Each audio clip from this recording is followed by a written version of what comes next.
का सार्वत्रिक गुरुत्वाकर्षण नियम। न्यूटन ने बताया कि ब्रह्मांड के किन्हीं भी दो कणों के मध्य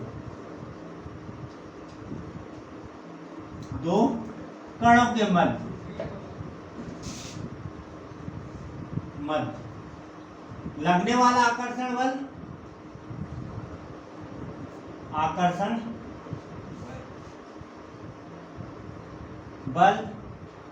ठीक है ना, या प्रतिकर्षण बल देखिए किन्हीं भी दो कणों के मध्य या तो आकर्षण बल लगेगा या तो प्रतिकर्षण बल लगेगा, इसके अलावा तीसरा बल नहीं लगेगा। तो न्यूटन ने बताया कि ब्रह्मांड के पूरे अंतरिक्ष या ब्रह्मांड में जितने भी कण हैं उनके बीच में सिर्फ दो ही बल काम करेंगे, या तो आकर्षण बल लगेगा या तो प्रतिकर्षण बल लगेगा। तो उसका मान, प्रतिकर्षण बल का मान, अब दो पिंड है तो दोनों पिंडों के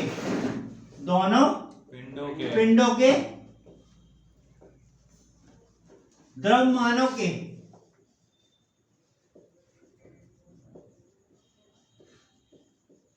गुणनफल के अनुक्रमानुपाती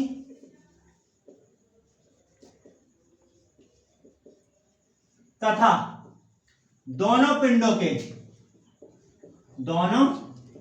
के बीच की दूरी के वर्ग के व्युत्क्रमानुपाती होता है।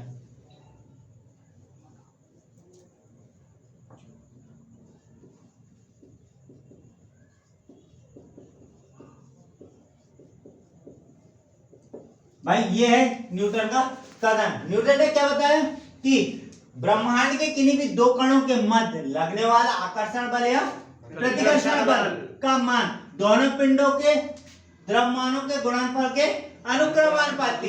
अब यदि माना दो पिंडों का द्रव्यमान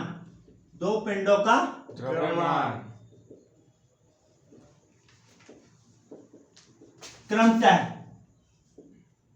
क्या हो, m1 व m2 है, ठीक है ना, तथा उनके बीच की दूरी दोनों पिंडों के बीच की दूरी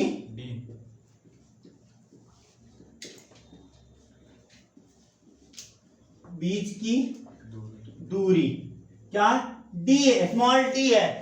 तो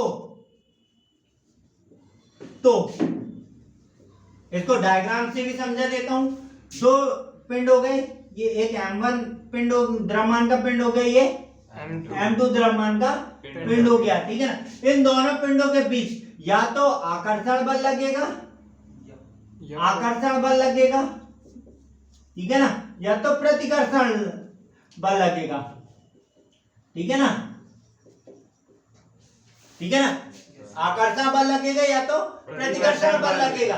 मान लें इन दोनों का द्रव्यमान क्या है, m1 m2 है, तथा इनके बीच की दूरी कितनी ली है हमने, d लिए है। इन दोनों पिंडों के बीच की दूरी क्या है, d है। तो न्यूटन के नियम अनुसार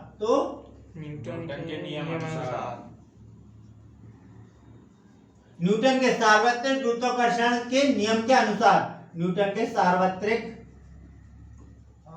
गुरुत्वाकर्षण नियम के अनुसार क्या हो जाएगा। पहला कथन क्या बोला था उनने, देखिए पहला कथन क्या बोला, ब्रह्मांड के किन्हीं भी दो कणों के मध्य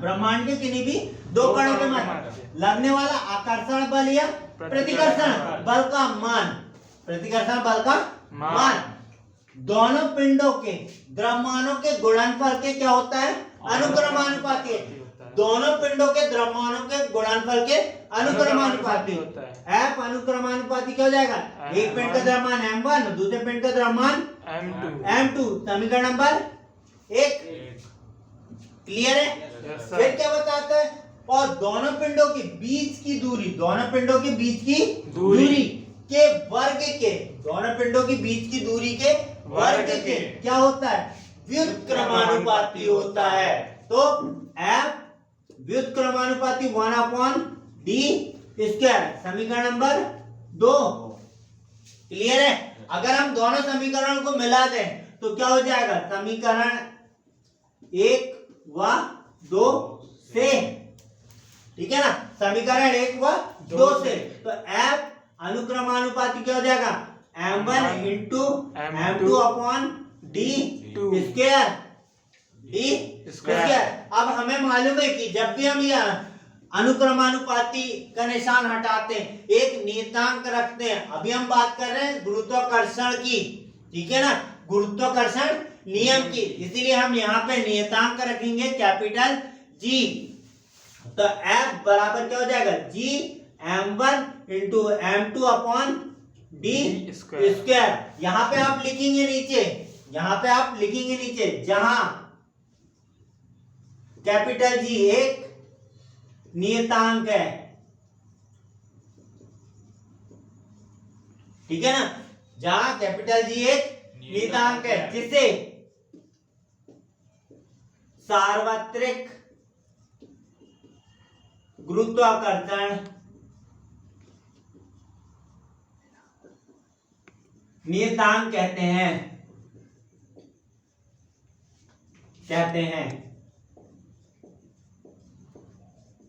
यह है आपको न्यूटन का सार्वत्रिक गुरुत्वाकर्षण नियम। क्लियर है? Yes sir.